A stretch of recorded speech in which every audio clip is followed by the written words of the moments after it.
જામ group હોય ને નાખે કે લાઈક ઉભા ઉભા ને સમય થઈ ગયો લો આરતીનો અડધી પોણી કલાક અડધી પોણી કલાક ઉપર હશે. સર્વપ્રથમ તો બેઠા બોલો તો વાંધો નહીં.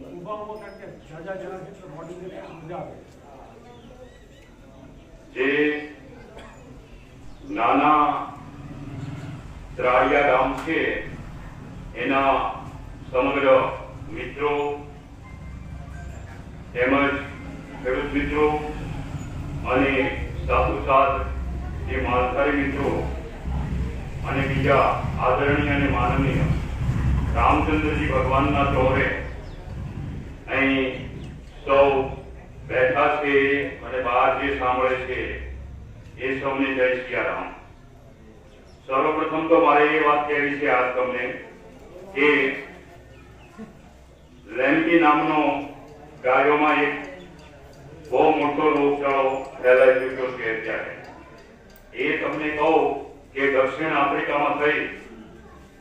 આફ્રિકામાં થઈ યુરોપ અને યુરોપમાંથી થઈ ઓરિસ્સા આપણું એક રાજ્ય છે એમાંથી થઈ અને આ બાજુ આવ્યો છે. તમે ગાયો રાખતા હોય રમતી નામનો રોગચાળાથી બચવા માટેની ખાસ તકેદારી રાખજો. અત્યારથી હું તમને કહું છું. કામધેનુ બરવાળા યુટ્યુબ પર નિહાળતા તમામ દર્શક મિત્રો એક અગત્યની જાહેરાત આજે પ્રસ્તુત કરે છે એનાઉન્સર કુમાર. તો આ સંદેશ આપ વ્યવસ્થિત રીતે બધાને મોકલશો તો એ ગાયોનું કામ અને મોટું પુણ્ય ગણાશે. ગાયો બીમાર પડે છે, ગાયોને મોટા મોટા ધીમણા થઈ જાય છે, તો કપૂર અને ફટકડી નો દ્રાવણ કરી એને હલાવી અને એને ચોપડવું. ગાય જે છે એ ગાય માતાને એ તુરંત જે એની જે રસી આવે છે મૂકવાની અને એનો રોગ પ્રતિકાર શક્તિ વધારવા માટે તો એ રસી તરત મુકાવી દેવી બીમાર ગાય હોય એટલે. આ તમને હું કહી દઉં ખાસ. અને 1962 નંબરનો ફોન છે એ ફોન ઉપર તમારે તરત રસી બસી મગાવી લેવાની એટલે પશુ ડોક્ટર એનિમલ ડોક્ટર આવશે અને તરત સારવાર મળી જાય. બીજા નંબરમાં એને રોટલી, હળદર, અજમો, ગોળ આવી વસ્તુ ખવડાવવી ગાયોને. અને ખાસ કરીને મચ્છરો એને ન કરડે એ ધ્યાન રાખવું ખાસ. મચ્છરથી વધારે ફેલાય છે આ રોગ. માટે ગાયોની આજુબાજુ કપૂર નો ધુમાડો કરવો અને સાથોસાથ લીમડાનો પણ ધુમાડો કરવો એટલે આપણી ગાયો બચે એ ખૂબ જ જરૂરી છે અત્યારે. કારણ કે ગૌ માતા એ ને બચાવવી એ ખૂબ જ જરૂરી છે. ગાય માતા વિશે વિશેષ માહિતી તો તેઓ આપશે, પરંતુ અત્યારે આ રોગ એટલો બધો ફેલાયેલો છે લંપી, તો એના હિસાબે તમને કહું કે રોજ હજારોની સંખ્યામાં ગાયોના મૃત્યુ થાય છે અને જ્યાં ત્યાં મરેલી ગાયો પડેલી હોય છે. માટે તમને સાવચેતી રૂપે આ બને એટલો વિડીયો અને આ એનાઉન્સમેન્ટ શેર કરવા માટે વિનંતી છે. કામધેનુ બરવાળા યુટ્યુબ પર આ અમારો કાર્યક્રમ સમગ્ર ગુજરાત અને ગુજરાતની બહારના સ્ટેટોમાં પણ દેખાય છે. તો આપના ગાય માતાને બચાવજો તેવી આપ સૌને વિનંતી છે. શ્રાવણ માસ ચાલે છે પવિત્ર. નંદી કહેતા શિવજીનો કોઠિયો એ ગૌ માતાનો પુત્ર છે અને જો ગાય માતા ઉપર આટલું કષ્ટ આવે અત્યારે તો એ યોગ્ય ન ગણાય. માટે બને એટલી સારવારમાં અને જતનમાં આપ ખાસ ધ્યાન રાખશો અને કાળજી રાખશો તેવી આપ સૌને વિનંતી છે. અને આ રોગચાળો ખૂબ જ ફાટી નીકળ્યો છે અને બને તો તમને માંદી ગાય લાગે તો એને ક્વોરન્ટાઇન કરવી તમારે. અને 1962 નંબર જે છે 1962 ઉપર તમારે પશુનું જે મોબાઈલ દવાખાનું છે એ આવશે અને રસીકરણ કરશે એટલે જે વધતો રોગ છે એ અટકી જશે. એટલે ખાસ આ તમને કહેવાનું રહેશે. દીપકભાઈ રામપુરા જે બેઠા છે એ એ બરવાળા પાંજરાપોળના પ્રમુખ રહી ચૂક્યા છે અને હાલમાં પણ સેવાઓ છે. ગુજરાત લેવલે અન્ય પાંજરાપોળ પછી ધોળકાની હોય, ધંધુકાની હોય, બોટાદની હોય, ગારિયાધારની હોય, અમરેલીની હોય, સુરતની હોય કે મુંબઈની હોય, તમામ પાંજરાપોળમાં તેઓ સક્રિય રીતે અત્યારે કામ કરી રહ્યા છે. તો એમની પગપાળા યાત્રા આઝાદી કા અમૃત મહોત્સવ નિમિત્તે એમને નક્કી કર્યું કે ગ્રામજનોને સાચી વાત, ગૌ માતા એ કોઈ એવો જીવ નથી, પ્રાણી કે પશુ નથી, પરંતુ ઈશ્વરે આ જગત જીવ જગતના કલ્યાણ માટે મૂકેલી આપણી માતા છે, ધરતી માતા છે, જન્મ દેનારી જમની માતા છે. એવી ગૌ માતા છે એ અમૂલ્ય છે અને અતુલ્ય છે. હું કે તમે જિંદગીભર જીવીએ અને એની સેવા કરીએ તોય ઓછી પડે એવી વાત છે. તો આપને ગૌ માતા વિશે, પ્રાકૃતિક ખેતી વિશે, તેમજ જે વનસ્પતિઓ છે તમારી બાજુમાં તમારા રોગ મટાડતી હોય, તમને ન ખબર હોય, તો આ બધું જે આપણું ભૂલાઈ ગયું છે એને તાજું કરવા માટે અને એકડો ભૂંજાવવા માટે દીપકભાઈ રાણપુરા આવ્યા છે. તો રામચંદ્રજી ભગવાનના નામ પર જે એમને વનયાત્રા કરેલી હતી, તો ગૌ માતાના નામ પર અને ભગવાન શ્રી રામના નામ પર આજે ટાંગીઓના ગડગડાટથી એમને બતાવી દેવામાં આવે. હવે હું માઇક્રોફોન સોંપું છું દીપકભાઈ રાણપુરાને કે તેઓ વિસ્તારપૂર્વક આપને સમજાવશે અને વાત કહેશે. દીપકભાઈ રાણપુરા. बोलो श्री रामचंद्र भगवान की जय, गौ माता की जय, भारत माता की जय.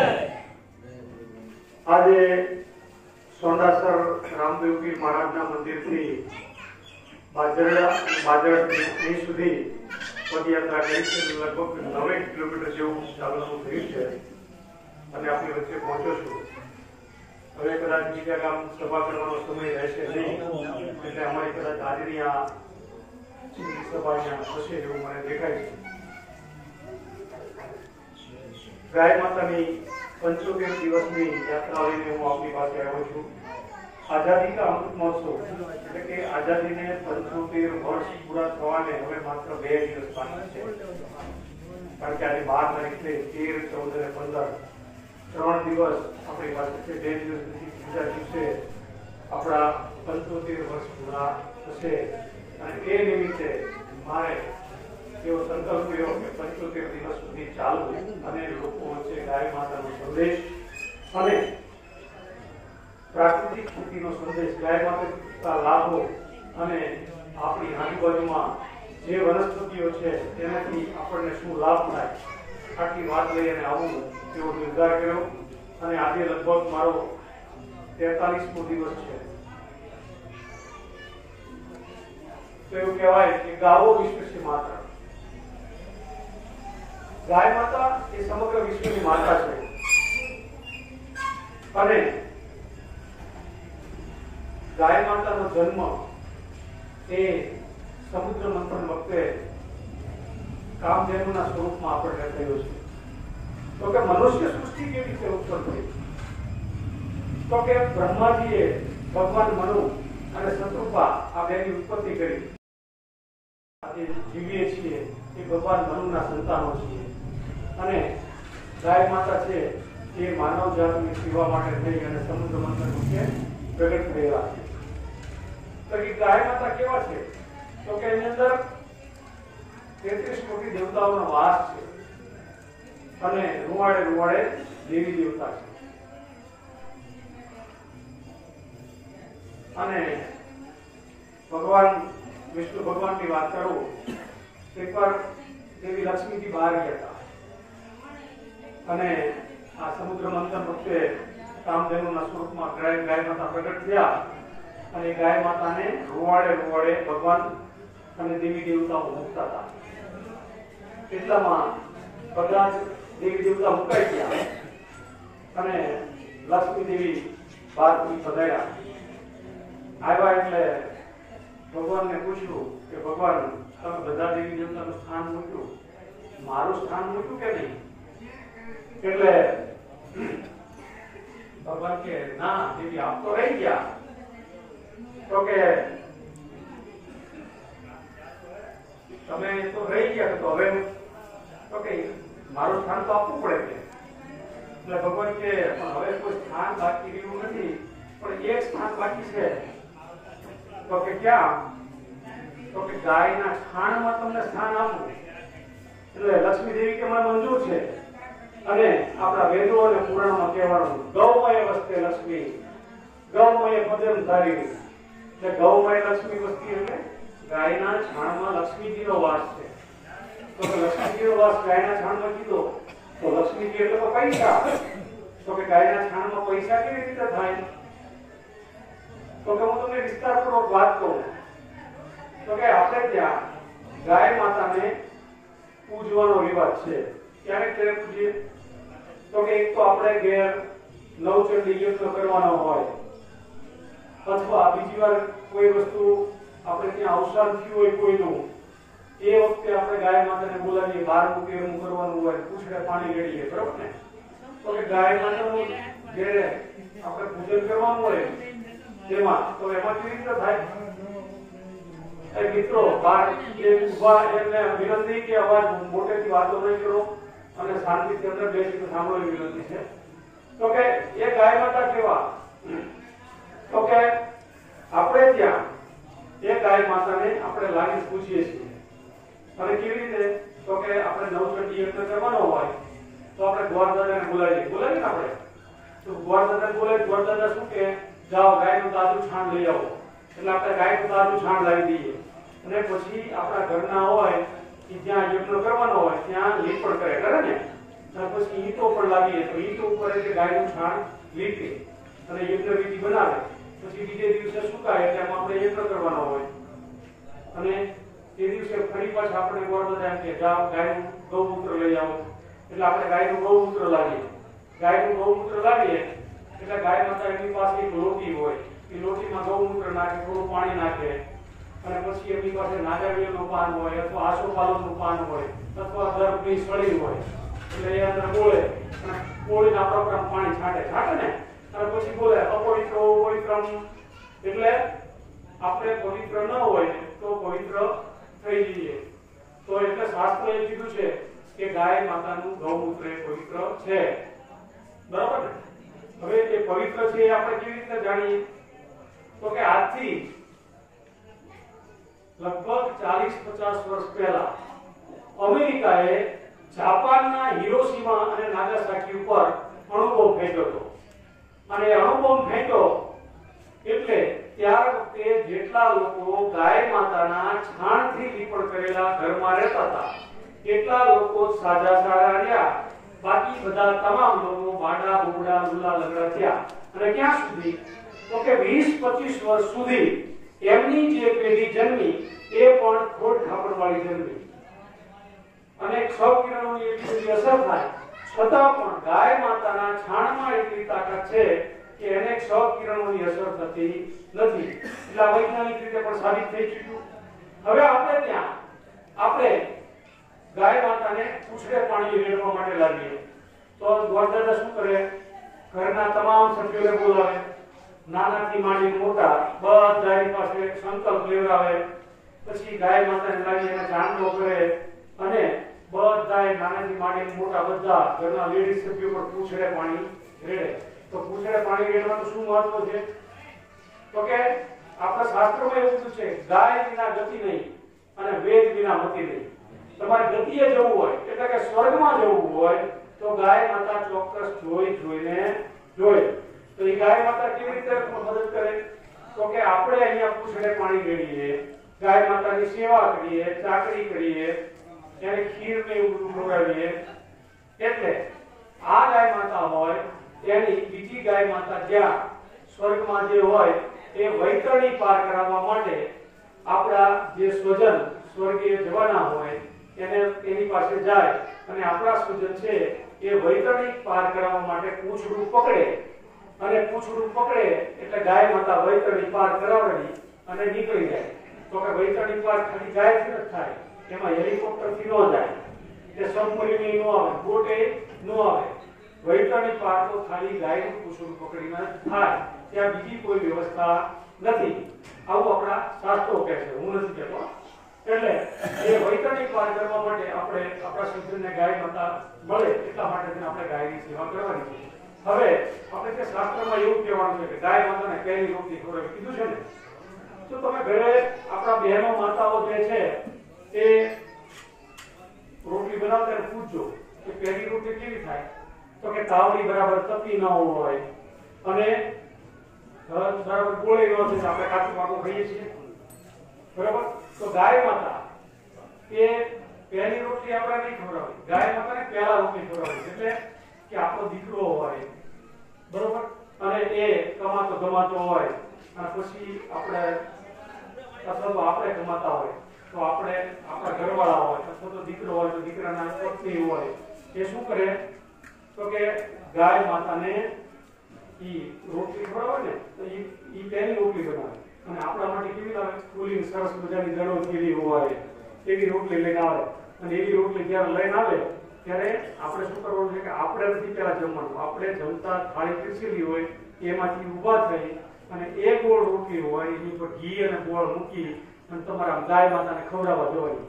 ગાય માતાને ખવડાવવા જાવ ને એટલે ગાય માતા પ્રેમથી રોટલી ખાશે અને રોટલી ખાતા ખાતા તમારો હાથ ચાટશે. ઈ હાથ ચાટી જાય ને ગાય માતા, તો ગાય માતા તમારા હાથમાં ભાગ્યની રેખા ન હોય તો તમારું ભાગ્ય બદલવાની ક્ષમતા ઈ ગાય માતામાં છે બરાબર. અને એટલા માટે ગાય માતા પૂછે છે. તો બધાને વિનંતી છે કે હવે પહેલી રોટલી નહીં પણ પહેલા રોટલી ખવડાવજો બરાબર. એવી જ રીતે આપણે ત્યાં ઘણી ગોરબા થોડીક વાર 15 મિનિટ લેટ કરજો એટલે આપણે શું કરવાનું છે તો કે પહેલી રોટલી ખવડાવી બરાબર. હવે ગાય માતાના ખાણમાં એટલી બધી તાકાત છે.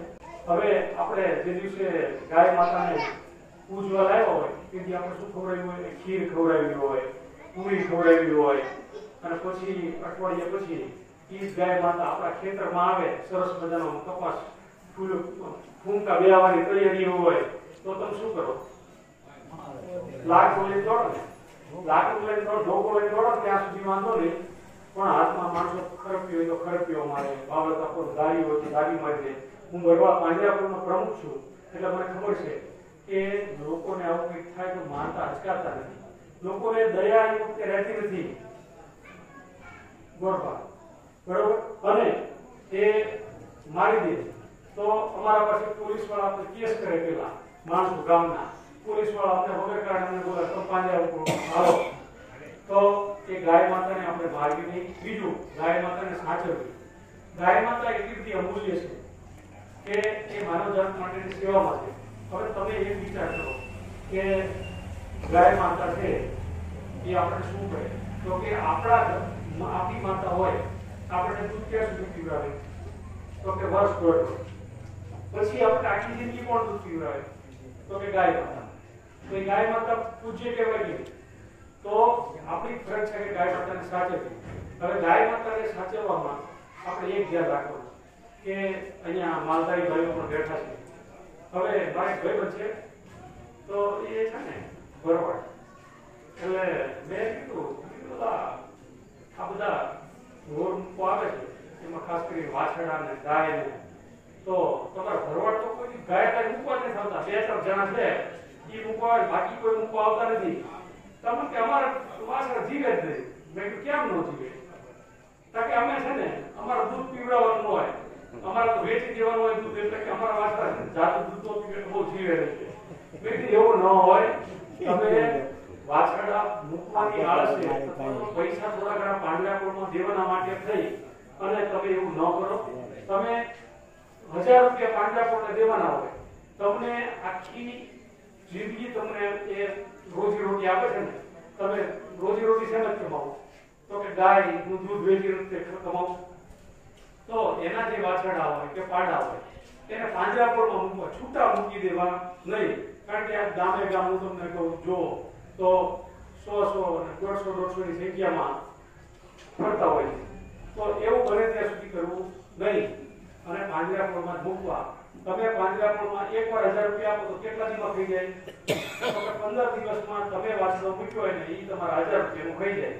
પછી અમારે ક્યાં સુધી તો કે જીવે ત્યાં સુધી અમારે સાચવવાનું, એટલે 15, 17, 18 વર્ષ સુધી એ એ જીવને અમારે સાચવવાનો, એને ખવડાવવાનો. તો બધા ખેડૂતોને ખાસ વિનંતી છે કે ઘાસચારો વાવો. તમે તમારે 50 વીઘા જમીન હોય તો 2-4 વીઘામાં ઘાસચારો વાવો. બધા કપાસ વાવશે તો શું થશે કે ઘાસચારો ઉગશે નહીં તો ગાયને ખવડાવશો શું? તમે પૈસા આપી દો, હાલો તમે એમ કહો હું 2000 રૂપિયા આપું છું, પણ 2000 રૂપિયા ઘાસચારો મળે તો તમે ખવડાવશો ને. ઘાસચારો મળશે નહીં, શું ખવડાવશો? એટલે ઘાસચારો ઉગાડવો એક વિનંતી છે. અને બીજું, ગાય માતાની ખેતી કેવી રીતે થાય એની વાત કરું તો કે ગાય માતાની ખેતી કરવા માટે આપણને 1 ગ્રામ છાણની અંદર 3 કરોડ કરતા વધારે બેક્ટેરિયા હોય છે. એ કેવા બેક્ટેરિયા હોય છે? તો કે તમારી જમીનને નવપલ્લવિત કરવાની ખૂબ શક્તિ ધરાવે છે. હવે નવપલ્લવિત કરવાની શક્તિ જે ધરાવે છે એ કેવી રીતનું? તો કે એ આપણે ભૂલી શું કામ ગયા? તો કે 1858માં આપણે ત્યાં અંગ્રેજોનું શાસન હતું. અને અંગ્રેજોનું શાસન હતું એટલે એ વખતે શું થયું કે એમને એક કાયદો પસાર કર્યો કે ઓર્નામેન્ટ શિક્ષણ ફરજિયાત કરવું અને સંસ્કૃત પાઠશાળાઓને બંધ કરવી. હવે સંસ્કૃત શાળાઓ બંધ કરી એટલે એ વખતે શું થયું? આપણે ત્યાં ભારતમાં 7.5 લાખ કરતા વધારે સંસ્કૃત પાઠશાળાઓ અને ગુરુકુળો હતા. એ બધા જ બંધ કરવા પડ્યા. અને જે લોકો સંસ્કૃત ભણાવતા હતા એવા પંડિતોને માર મારવામાં આવ્યો, જેલમાં નાખવામાં આવ્યા અને અંગ્રેજી શિક્ષણ ફરજિયાત કરવામાં આવ્યું. હવે અંગ્રેજી શિક્ષણ ફરજિયાત કર્યું એટલે શું થયું કે જે આપણા યુવાનો હતા, છોકરાઓ હતા, એમને અંગ્રેજી અભ્યાસ ચાલુ કર્યો. 30-40 વર્ષ ગયા એટલે 2 પેઢી જતી રહી. એટલે પછી આપણા છોકરાઓ અંગ્રેજી શીખ્યા અને એ આપણા સંસ્કૃતને અને આપણી ભારતીય પદ્ધતિઓને તુચ્છકારવા માંડ્યા. એમને એ બધું હલકું લાગવા માંડ્યું અને અંગ્રેજ જ સારું એવું લાગવા માંડ્યા. આજે પણ કોઈ પાસે પેન હોય ફોરેનની અથવા તો ફોરેનની ઘડિયાળ હોય તો એ ગર્વ અનુભવે, મારી પાસે ફોરેનની ઘડિયાળ છે, ફોરેનની પેન છે. પણ ભારતમાં પિનથી માંડી અને પ્લેન સુધીની તમામ વસ્તુઓ સાહેબ બને છે. તો આપણે ભારતનું વખાણ કરતા શીખીએ, ભારતની વસ્તુ વાપરતા શીખીએ અને આપણું સારું છે એને કરતા શીખીએ. તો હવે હું તમને એક વાત કહું કે આપણા આચાર્ય દેવવ્રતજી છે, રાજ્યપાલ શ્રી, મહામહિમ રાજ્યપાલ, એમની હિમાચલમાં 400 વીઘા જમીન આવેલી છે. હવે એ 400 વીઘા જમીન બંજર થઈ ગયેલી હતી અને કશું ઉગતું નહોતું. એટલે એમને શું કર્યું? દેશભરમાંથી બધા જુદા જુદા વૈજ્ઞાનિકોને બોલાવ્યા. વૈજ્ઞાનિકોને બોલાવી અને એમને પૂછ્યું કે મારે આ જમીનને સારી કરવી હોય, ઉપજાઉ કરવી હોય તો કેવી રીતે થાય? ત્યારે આ બધા વૈજ્ઞાનિકોએ લગભગ એવું કીધું. કોઈએ કીધું કે 10 વર્ષ થાય, કોઈએ કીધું 12 વર્ષ થાય, કોઈએ કે 8 વર્ષ થાય. એટલે એમને એ વાત ગળે ઉતરી રહી. એવામાં એમનો ભેટો સુભાષ પાલેકરજી સાથે થયો. હવે સુભાષ પાલેકરજી 40 વર્ષ કરતા પણ વધારે સમયથી પ્રાકૃતિક ખેતીની અંદર સંશોધન કરે છે અને ગામે ગામ એમની શિબિરો થાય છે. આત્મા પ્રોજેક્ટ વાળા તમારે અહીંયા આવ્યા હોય તો એ પણ તમને એની માર્ગદર્શન આપે, એની પુસ્તિકા મફત આપતા હોય છે. સુભાષ પાલેકરજીની ચોપડી વેચાતી પણ 100 રૂપિયાની મળતી હોય છે અને એની અંદર ખેતી કેવી રીતે કરવી એની સરસ પદ્ધતિ લખેલી છે. હવે એ કરવા માટે હું તમને વાત કરું એના પહેલા તમને એક પંજાબના ભટિંડા જિલ્લાની વાત કરી દઉં જેથી તમને આખો ચિતાર આવી જાય. તો કે પંજાબમાં એક ભટિંડા કરીને જિલ્લો આવેલો છે. એ ભટિંડા જિલ્લાએ આખા દેશભરમાં સૌથી વધારેમાં વધારે ડીએપી, યુરિયા, ફોસ્ફરસ, પોટાશ આ બધાની રાસાયણિક દવાઓ વાપરી અને રાસાયણિક ખાતર વાપરવાથી એને ત્યાં ઉત્પાદન વધ્યું. એની સાથે સાથે બધી નવી નવી જીવાતો પણ હતી અને એક સમય એવો આવ્યો કે એ દવાઓ પછી કામ કરતી બંધ થઈ ગઈ. તો કે જમીનનું કેવું છે એની વાત કરું તો કે આપણે નાના હોય ને તો કોઈ ભાઈ બંધ હોય ને એ માવો ખાતો હોય ને પછી આ ભાઈ નો ખાતો, આ ભાઈ ખાતા હોય એટલે એ શું કરે? આ માવો ખાતા હોય ને માવો ચોળે પછી પૂજારી કેમ કે લે પેટ તો ભલાવણા એમાં હું વાંધો છે. તો ઓલાને યુવાન હોય, જોશ હોય એટલે એને એમ થાય કે આપણે કંઈક નવું કરવું છે એટલે એ માવો ખાઈ નવું કરે સમજ્યા? એટલે એ માવો ખાય ને એક કટકી ખાય પહેલા દિવસે, પછી રોજ એક કટકી 2 કટકી કરતા મહિનો થાય ને એટલે ભાઈનો એક માવા ચડી જાય. એક માવો ખાતો થાય અને પછી 10-12 મહિના થાય ને ત્યારે 8-10 માવા ખાતા કોલેજ કરવા જાય છે, ઘણી ઘણી વિદ્વાન થશે અને આપણું ખૂબ સારું થશે. એટલે બાપા તે અત્યારે જોતા હોય તો પૈસા આપણે દીકરો ભણવા જાય છે એટલે આવું થાય. એટલે આવું થાય ને એમ જમીનમાં પણ એવું છે. તમે જેને ડીએપી યુરિયા એ ક્યારે આવ્યું તો કે આપણે આઝાદી આવી પછી 17 કે 18 વર્ષ આઝાદી થયા ને પછી હરિત ક્રાંતિના નામે એક વંટોળ પણ લોકોએ ખૂબ ચલાવ્યું, સરકારે પણ, કે હરિત ક્રાંતિથી ખૂબ ફાયદો છે. અને ફાયદો થયો પણ ખરો, પણ એ કેવું આ જમીનનું જેમ આપણે માવડા બોલતા ને એમ તમે જ્યારે એ વખતે ડીએપી કે યુરિયા લાવ્યા ને એ વખતે શું કર્યું કે 7-8 વીઘાએ તમે એક થેલો નાખતા હતા ડીએપી, અને પછી ધીમે ધીમે એ 4-5 વીઘાએ આવ્યા, પછી 3 વીઘે આવ્યા, 2.5 વીઘાએ આવ્યા, અને અત્યારે કદાચ વીઘે નાખતા હોય કે એકરે નાખતા હોય, પણ અમુક જગ્યાએ વીઘે એક થેલો નાખે છે, અમુક જગ્યાએ એકરે એક થેલો નાખે છે. એટલે એ વધતું ગયું પ્રમાણ. અને હજી તમે 10-15 વર્ષ જશે ને પછી શું થશે ખબર છે કે 10 વર્ષ પછી તમે 1 વીઘે 2 થેલા નાખશો ને તોય ઉત્પાદન નહીં આવે. હવે એની આડઅસર બીજી શું છે ખબર છે? ત્યાં આગળ પંજાબમાં ઉત્પાદન આવતું બંધ થઈ ગયું, વીઘે 2 થેલા નાખે તોય. અને ત્યાં રાસાયણિક દવાઓ પણ એની સામે જીવાતો જુદી જુદી ઉત્પન્ન થઈ, એને મારવા માટે ફૂલ બધી દવાઓ નાખવામાં આવી અને એના હિસાબે ઘરે ઘરે કેન્સરના રોગો થઈ ગયા. તો હવે તમે વિચાર કરો કે પંજાબના ભટિંડામાં આ પોઝિશન થઈ કે પંજાબમાં દિલ્હીથી પંજાબની ટ્રેન ચાલે છે ભટિંડા, અને એમાં દર ડબે 10 થી 15 સવારે ભટિંડાથી નીકળે અને દિલ્હી પહોંચે ત્યારે એમાં દર ડબે 10-15 કેન્સરના રોગી હોય. અને આજે પાછી આવે ને ત્યારે એમાં ગુજરી ગયા એને મૂકી અને આવતા હોય. તો આપણે ગુજરાતમાં આવી પરિસ્થિતિ થવા દઈએ છે એવું કયો? હા કે ના? ના, નહીં ને? તો પછી આપણે અત્યારથી ફેરફાર કરવો પડશે. શું ફેરફાર કરવો પડશે? તો કે આપણે પ્રાકૃતિક ખેતી તરફ વળવું પડશે. પ્રાકૃતિક ખેતી તરફ વળવા માટે હું તમને થોડું ઘણું માર્ગદર્શન આપું. સુભાષ પાલેકરજી કહે છે એ સિવાય પણ હું તમને બીજું ડિટેલમાં માર્ગદર્શન આપું. તો કે તમારે ખેડ કેવી રીતે કરવી? તો કે તમારે ઉનાળે તમે દાજી કળિયું કરી મૂકી દો. તમારે એક પાક લઈ લીધો હોય ચોમાસાનો, પછી ઉનાળે તમે દાજી કળિયું કરી મૂકી દો ને તો દાંતી કળિયું તમારે જ્યારે કરવાનું હોય ત્યારે તમારે શું કરવાનું? તો કે દાંતી કળિયું તમારે તૈયાર કરવાનું હોય ને એ વખતે તમારે લીમડાના પાનનું 1 ગ્રામ ભરી લેવાનું અને એનું જ્યુસ કરી અને એમાં 10 કિલો એરંડીનો ખોળ નાખી દેવાનો. એરંડીનો ખોળ અંદર નાખી દેવાનો અને એરાવા દેવાનું. સાથે સાથે બંસી ગૌશાળાવાળા ગોપાલભાઈ સુતરિયા ગૌ કૃપામૃત કરી અને 1 બોટલ મફત આપે છે તમને. એ બોટલ તમે એને ડીકમ્પોઝર પણ કહેવાય, ગૌ કૃપામૃત. એ તમે તમારા ઘરે લાવી બીજા ટીપણામાં એને ડેવલપ કરવાનું. બીજા ટીપણામાં ડેવલપ કરવા શું કરવાનું? તો કે 10 લીટર ગૌમૂત્ર, 10 લીટર ખાટી છાશ અને આ 1 લીટર નાખી દેવાનું. અને બીજું એમાં 2 કિલો ગોળ નાખવાનો અને 2 કિલો ચણાનો લોટ નાખવાનો. અઠવાડિયા સુધી આખું ટન પાણીથી ભરી દેવાનું. અઠવાડિયા સુધી રોજ સવારે અને સાંજે 5-5 મિનિટ ઘડિયાળના કાંટે હલાવવાનું અને હલાવ્યા પછી ઉપર કોટનના કપડાથી ઢાંકી દેવાનું, જેથી અંદર કોઈ ઉંદર છછુંદર એવા જીવાત ન પડે અને તમારા અંદરને હવા મળે. આ કરી અને અઠવાડિયે તૈયાર થઈ જાય એટલે તમારે લીમડાના દ્રાવણમાં એ ગૌ કૃપામૃત નાખી દેવાનું. 2 દિવસ થાય અને તમારે જેવું દાંતી મારવાની થાય એવું દરેક દાંતે તમારે એક નળી ઉતારી દેવાની અને વજન અમથી મૂકવાનું જોઈએ. એટલે એક ટીપડા જેવું કરી નાખવાનું, 1 ઉથલ કે 2 ઉથલ વળે એટલું પ્રવાહી કરવાનું અને એ અંદર તમારે ઉતારી દેવાનું. અને પાછળ દુરાતું આવે એટલે એની ઉપર માટી પડી જશે. એટલે શું થશે કે તમારા જમીનમાં ગ્રીન કાર્બન વધશે. બરોબર? ગ્રીન કાર્બન આપણે ત્યાં 0.5 છે. ગ્રીન કાર્બન જો આપણી જમીનમાં 1% થઈ જાય તો સાહેબ તમે કોઈ પણ વસ્તુ વાવો એ સરસ મજાની ઉગે અને એને રોગ પણ લાગે નહીં. એટલે એક વખત એ કર્યું.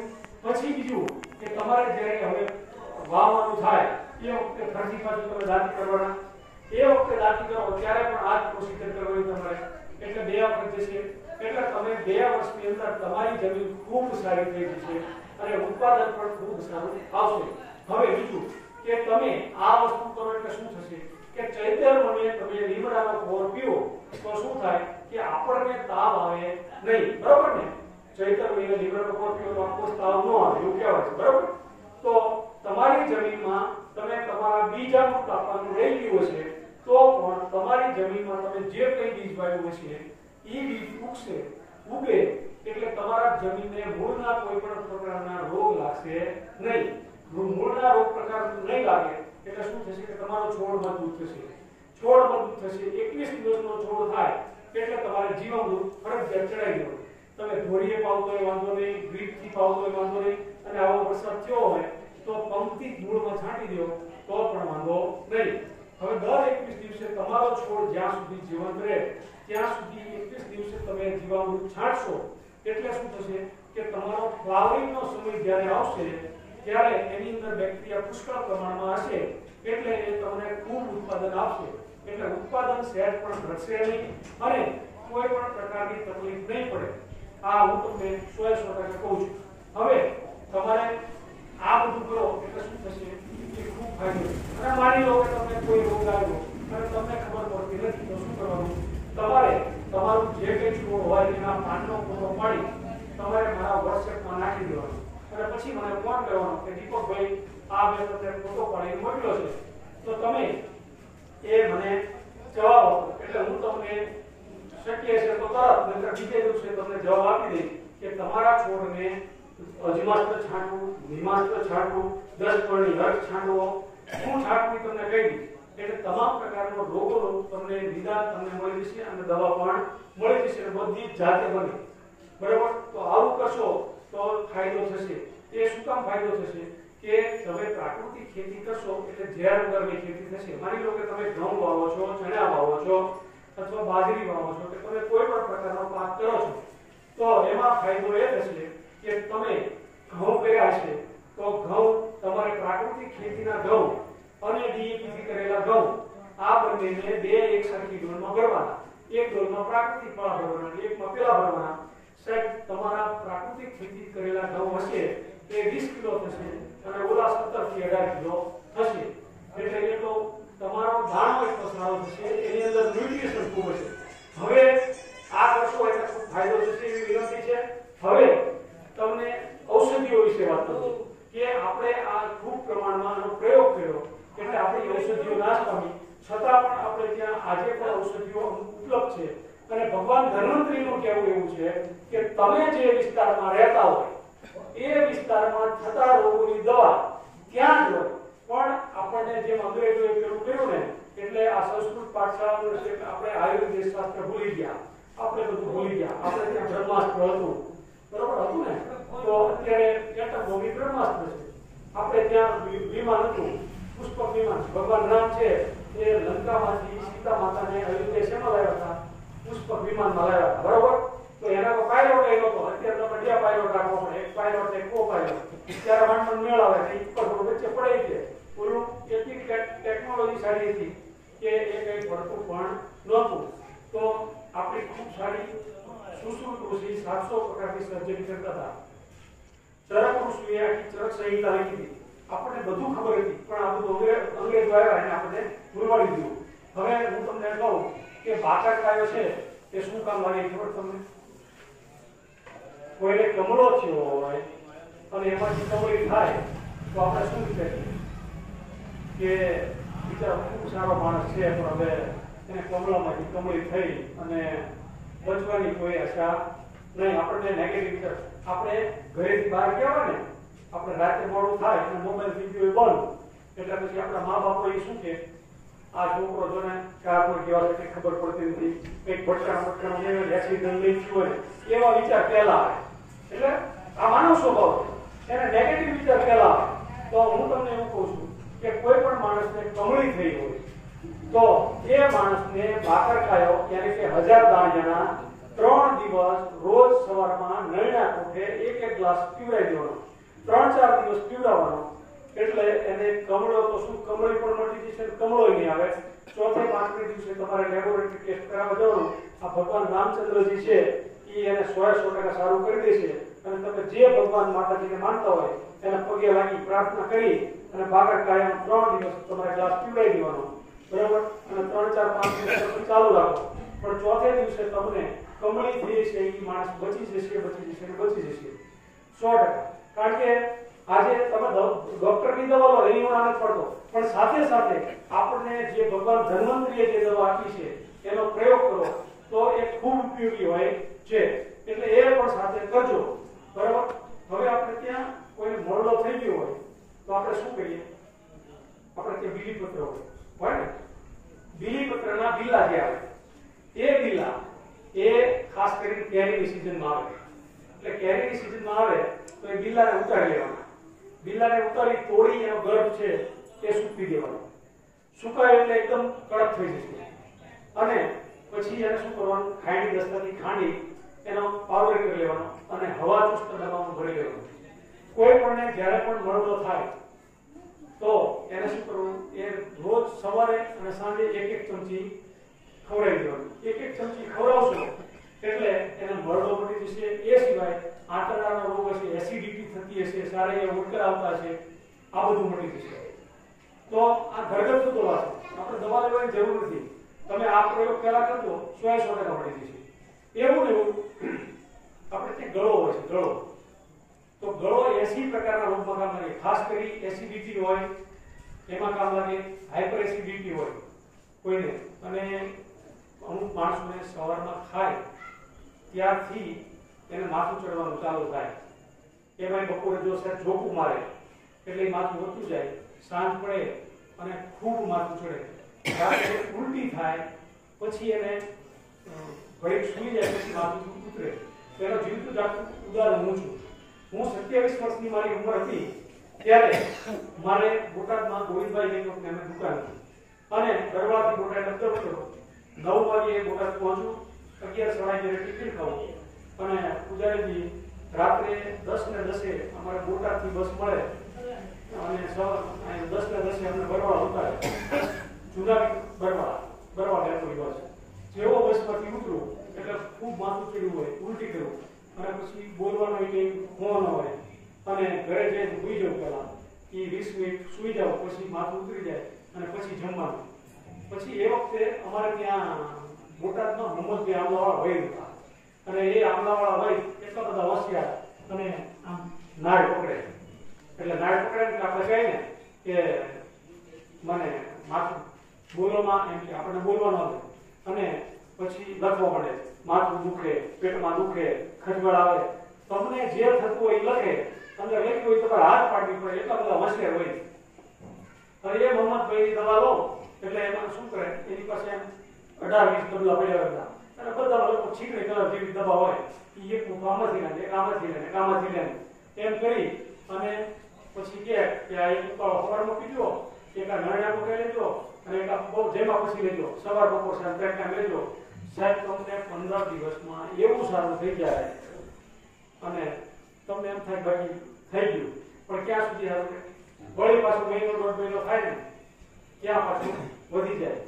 એટલે પછી એમથી કંટાળ્યો, કીધું દર વખતે કરું એટલે શિવાંબુ પ્રયોગ કર્યો. શિવાંબુ એટલે 100 મૂત્રનો પ્રયોગ. મોરારજી દેસાઈ પિતા હતા તો એ 100 મૂત્રનો પ્રયોગ કર્યો 7 વર્ષ. પણ એમાં તમારે પરિચિત ઉપાડવી પડે. પછી એ પણ બંધ કરી દીધું અને પછી આવ્યા રામદેવજી મહારાજ.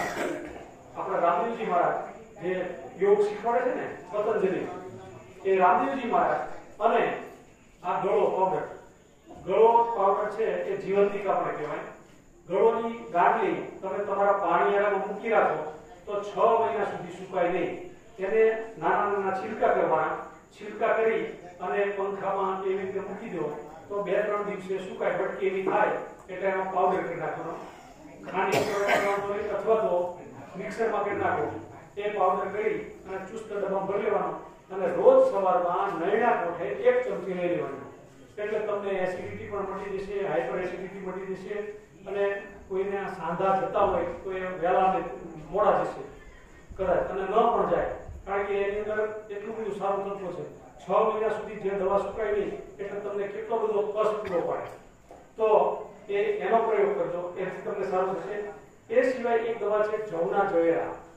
ઘઉંના પણ જવેરા હોય પણ આપણે જવના જવેરા વાવી અને પીવાના. જવના જવેરા ઘઉં કરતા પણ સારા છે અને 350 પ્રકારના રોગમાં કામ લાગે. એ કેવા કામ લાગે?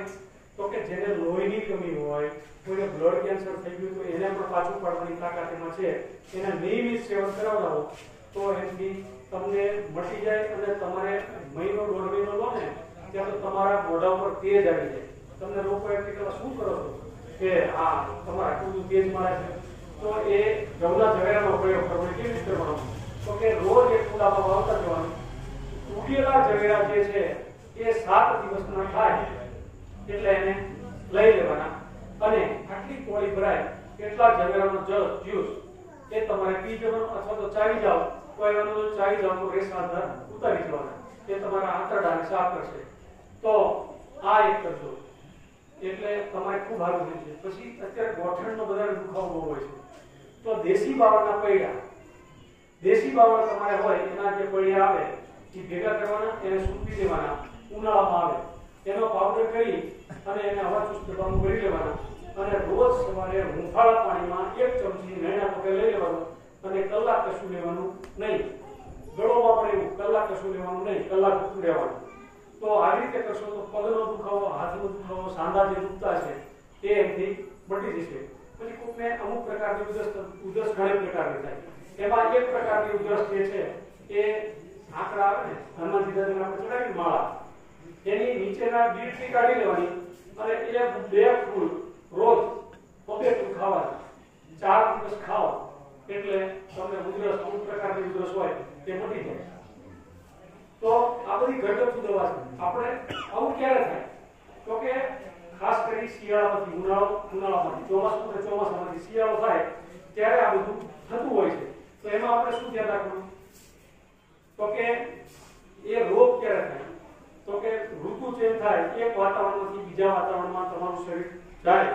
શિયાળો હોય, ઉનાળો શરૂ થાય એટલે ગરમ વાતાવરણ શરૂ થાય એટલે તમારા અંદરના બેક્ટેરિયા અને બહારથી બીજા બેક્ટેરિયા હોય એ ચગડે એટલે એમની વચ્ચે લડાઈ થાય. એમાં તમારા અંદરના બેક્ટેરિયાઓ જીતી જાય તો તમને કાંઈ ન થાય, પણ બહારના બેક્ટેરિયા જે છે એ જીતી જાય તો તમને રોગ લાગુ પડે. એટલે પાણી બંધ કરી દેજો. એવી રીતે તમે એટલે એ કરશો ને એટલે એની તમને ફાયદો થશે. હવે તમારે છે ને એ ખાસ ધ્યાન રાખવું, તમારા ઘરે તુલસી, અરડુસી, પુદીનો, સૂંઠ આ બધું હોય જ છે, બરોબર? તો એનો પ્રયોગ કરવાનો અને ખાસ કરીને ફ્રીજનું પાણી બંધ કરી દેવાનું, ઠંડુ રહી પીવાનું, ગરમ પાણી પીવાનું, ઉકાળેલું પીવાનું. આપણે ત્યાં ચાતુર્માસના નિયમો શું કામ છે? ચોમાસામાં 4 મહિના નિયમ 4 મહિના નિયમ લેવા. તો એમાં શું કે તમારે લીલા શાકભાજી નહીં ખાવાના, અમુક વસ્તુ નહીં ખાવાની. તો એ એટલા માટે કે નવું પાણી આવ્યું હોય, એની અંદર નવા બેક્ટેરિયા આવ્યા હોય એટલે પાણી જેમને રોગચાળો થાય, તમને પેટમાં ગડબડ જેવું થાય. તો એટલા માટે તે લેવા આવે છે. અને જૈનમાં એવું કીધું છે કે રાત્રે તમારે જમાય નહીં, સૂર્યાસ્ત પછી જમાય નહીં અને સૂર્યોદય થયા પછી 48 કલાકે જમાય કોઈ પણ નાસ્તો કરવો હોય તો. એવું શું કામ? તો કે સૂર્ય ઉગે પછી તમારું જઠરાગ્નિ છે એ તેજ થાય અને જ્યાં સુધી સૂર્યની હાજરી હોય ત્યાં સુધી એ પાવરફુલ રહે. પછી સૂર્ય આથમી જાય એટલે તમારી જઠરાગ્નિ મંદ પડે અને એવી જઠરાગ્નિ તમે ખાઓ તો શું થાય કે અમ્લ વધે એટલે કે પિત્તનો પ્રકોપ વધે. હવે પિત્તનો પ્રકોપ વધે, વાતથી 80 પ્રકારના રોગ થાય, પિત્તથી 142 પ્રકારના રોગ થાય અને કફથી 45 પ્રકારના રોગો થાય. તો વાત, પિત્ત અને કફ ત્રણનું બેલેન્સ રહે તો તમને કોઈ રોગ થાય નહીં. તો તમારે વાત, પિત્ત, કફ માટે હરડા, બેડા અને આમળા રસાયણ ચૂર્ણ કહેવાય. હવે રસાયણ ચૂર્ણ લ્યો એટલે તમારે કોઈ તકલીફ થાય નહીં.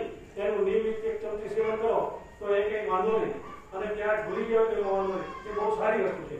તો આપણી આ બધી દેશી પદ્ધતિનો પ્રયોગ કરો તો તમારે મોટે ભાગે દવાખાને જવું પડશે નહીં. અને આ બધું કરજો એવી મારી વિનંતી છે. એક આ સંકલ્પ પત્ર છે તે વાંચી દઉં છું કારણ કે આથી પણ આપણે કરવાની છે. ભગવાન રામચંદ્રજીને આપણે આમાં રાહ જોડેલી છે અને આપણને ખૂબ પ્રેરણા આપી છે. અને આપણે આ ગાયનું સાહેબ ભગવાન રામચંદ્રજીને પણ જ્યારે જન્મ લેવાનો હતો ત્યારે ગાય માતાએ ધરતીનું રૂપ લઈને વિનંતી કરી હતી કે આ પૃથ્વી ઉપર પાપ વધી ગયું છે, માટે હવે ભગવાન તમે દેહ ધારણ કરો અને પછી ભગવાન રામનો જન્મ થયો છે.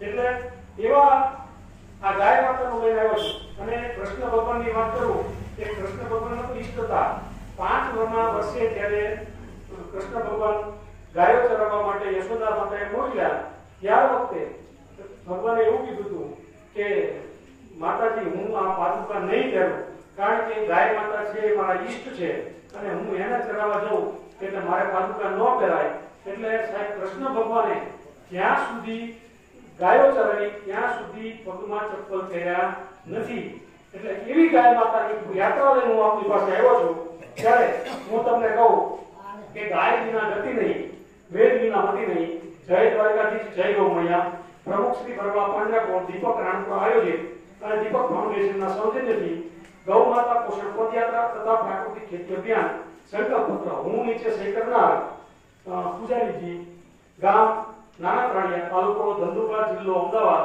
મોબાઈલ નંબર આવશે શ્રી પાંજરાપોળના અબોલ નિરાધાર પશુઓને ભરણ પોષણ માટે તથા સમાજને ઉપયોગી થવા માટે આ વર્ષથી નીચે મુજબ ટીક કરેલ દરેક કાર્ય કરવાનો ભગવાન શ્રી દ્વારકાધીશની સાક્ષીએ સંકલ્પ કરું છું. પહેલો સંકલ્પ છે હું દર વર્ષે મારી જમીનમાં ખાલી જગ્યા વીઘામાં જુવાર કે ઘાસચારો ઉગાડી પાંજરાપોળમાં દાનમાં આપીશ.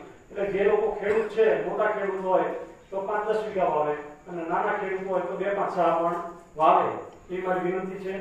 પછી જે ખેડૂત નથી હું દર વર્ષે મારી ચોખ્ખી આવકમાંથી 1, 2, 3, 5% અથવા તો 100, 200, 500 અને 1000-2000 તમને શ્રદ્ધા મુજબ પાંજરાપોળમાં દાન આપશો એવો સંકલ્પ કરવાનો છે.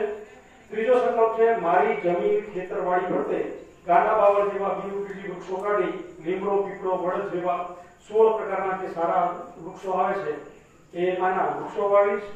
મારી કુલ જમીનમાંથી ખાલી જગ્યા વીઘામાં પ્રાકૃતિક ખેતીનો પ્રયોગ કરીશ. એટલે મેં તમને કીધું ને હમણાં કે બીજા કોઈ માટે ન કરો તો કંઈ નહીં, તમારા મા બાપ, દીકરા દીકરી, ભાઈ બહેન, કાકા કાકી અને તમને જે મિત્રો ગમતા હોય એવા મિત્રોને ઝેર વગરનું ખવડાવવા માટે થઈ અને ઘઉં બાજરો એવું તમે પ્રાકૃતિક ખેતીમાં કરજો એવી મારી વિનંતી છે.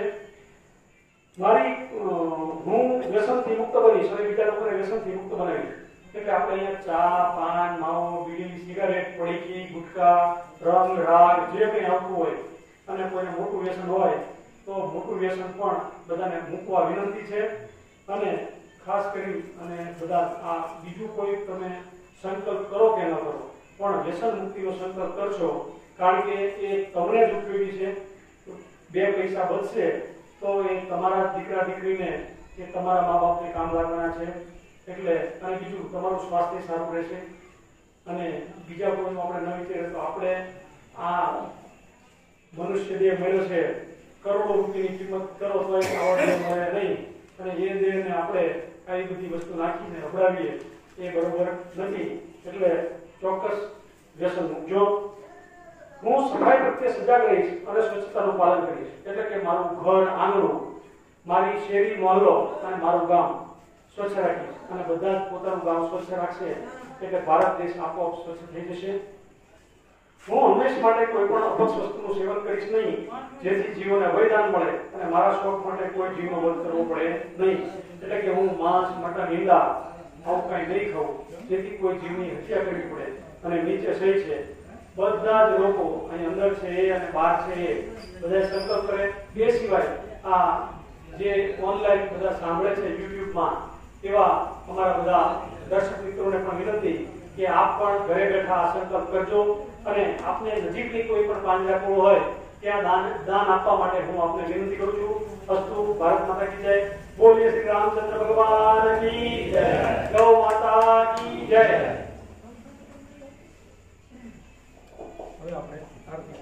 એ બધા ભરજો અને સંકલ્પ પત્રો ભરવાના છે. ધ્યાનથી ભરો. નામ લખો, નાના ત્રાડિયા ગામ, મોબાઈલ નંબર